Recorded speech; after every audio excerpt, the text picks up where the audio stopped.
crispy restaurant style French fries. You can do them at home. I'm going to show you how.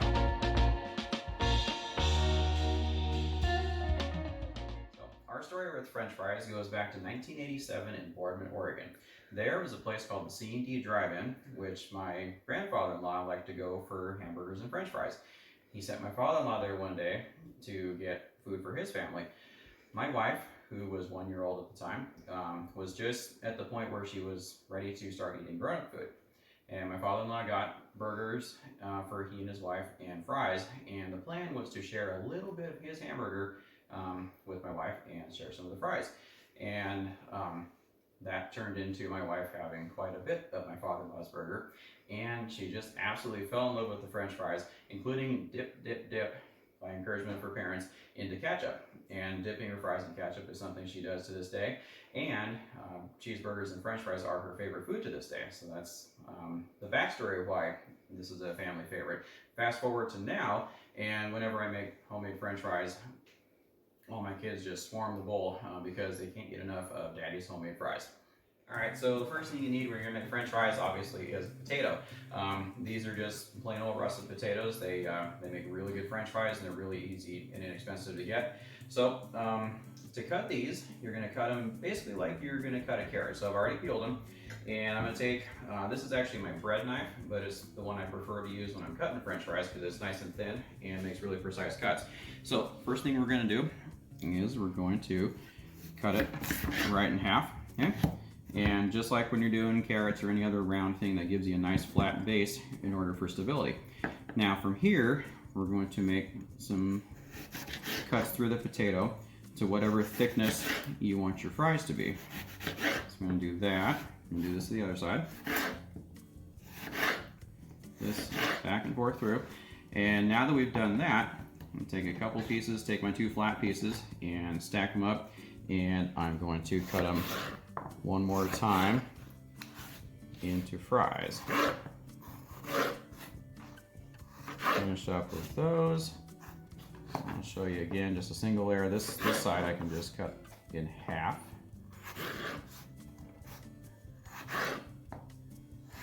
And there. So you got nice, decent, about 3/8 inch or so fry cuts. So I'm gonna go ahead and finish cutting these other potatoes, and then we're gonna go over to the stove and talk about oil. All right, so for frying at home, you need a few basic tools. One is a nice heavy bottom stock pot, such as the one I usually use for soup. Second, and nice to have, you can guess on temperature, but it's really nice to have a thermometer. In this case, this is a candy thermometer. Goes up to 400 degrees Fahrenheit, which is plenty hot for any sort of deep fat frying. Because what we're gonna do to get crispy French fries, you gotta fry them twice. The first time we're gonna par fry them in a slightly cooler oil, and what that's gonna do is it's gonna cook the potatoes, but not make a really firm crust on the outside. All right, the first step to making French fries is to have your oil at about 300 degrees, and you wanna fry in batches. So what I'm gonna do here is take a small amount of my potatoes, put them into my spider,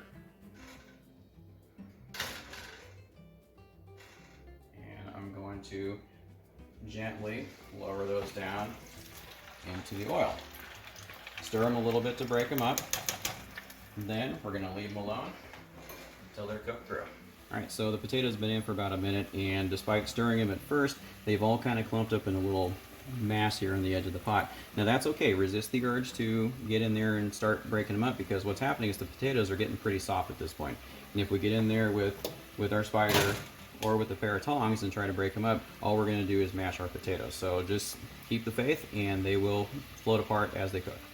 Okay, it's been a couple minutes later, and as you see, they've come up and started floating. Now at this point, they're almost cooked through, so now we can take our spider and gently start prodding them apart.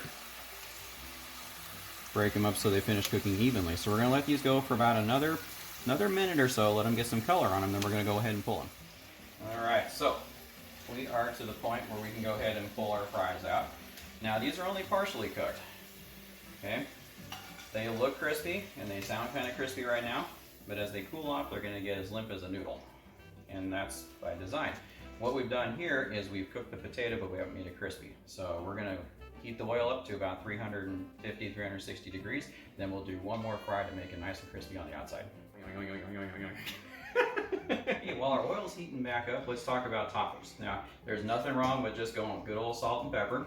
But what we like to do in our home is we like to do garlic Parmesan fries with a little bit of parsley over the top. So to chop parsley, what we're going to do is pull some leaves off. You got our parsley plant, and you're just going to bring your thumb and forefinger up to there and just push enough pressure to pull it apart. A little stem is okay. You don't want the big stuff though. Okay? Make yourself a nice little stack of parsley. Then what we're going to do is we're going to stack it up and push it into as tight a little bunch here as possible. Okay? Then we're going to take our knife, and keeping it as tight as possible, we're just going to start running through, making little ribbons. Now this is called cutting it, chiffonade style, which is French for ribbon. Now that we've done that, we're going to reform our pile, and we're going to go back through again. Just kind of chop back and forth as you spread it out. Once it gets too far apart, bunch it back up, and you can chop up and down, or you can glide through, either way. And just keep repeating this until you get to the fineness that you want. So that looks pretty good. So we're going to put that on our French fries. We have our salt, we have a little bit of pepper, we have garlic powder, and we're going to go ahead and grate some fresh Parmesan to finish it off with. You know that thing about a watch pot that never boils? Yeah, well, never comes up to temperature either. All right, so our oil is about 360 degrees. As you see, we fried off the rest of our fries in batches for our fire fry. So now we're going to do the final fry. So before you do that, you need to have a landing. Okay, so what I've got here is a second plate with a paper towel on it to catch the extra grease when it comes off. So what we're going to do is we're going to pick up our fries, again in batches. We're going to put them in our spider, and we're going to lower them back down into the oil again. Okay, we can do slightly bigger batches this time because the potatoes are fully cooked, so we're going to put a few more in there. Okay, you can stir them slightly. Now, by the time you go wash your hands, these will be ready to take out. All right, hands washed, and here are our fries. Nice and brown, getting nice and crispy. We'll stir these around for another few seconds, and we're going to take them out. All right. So, take your plate and get under here. Shake off the excess. Go onto our paper towel.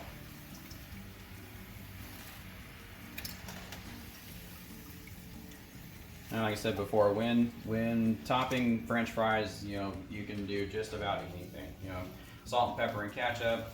You can do, chili cheese fries. You can do bacon and cheddar cheese.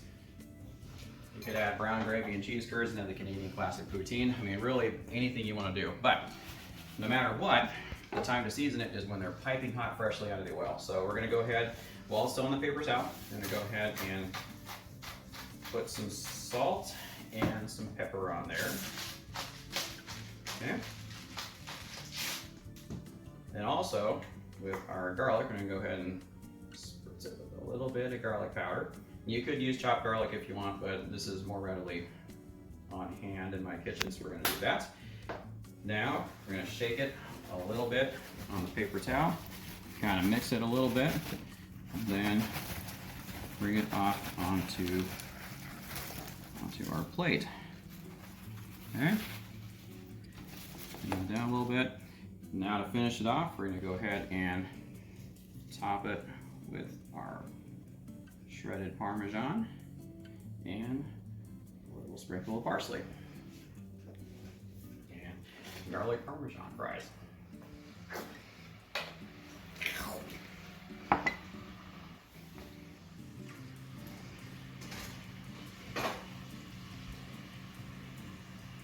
Thank you so much for watching. I do encourage you to give these a try at home. There is life beyond the oven when it comes to French fries at home. If you like this video, give it a like and a comment, and do subscribe to my channel so you can see more of my videos, and click the little bell next to the subscription box so when I do post more videos, you get a notice. So thank you so much again for watching, and we'll see you next time.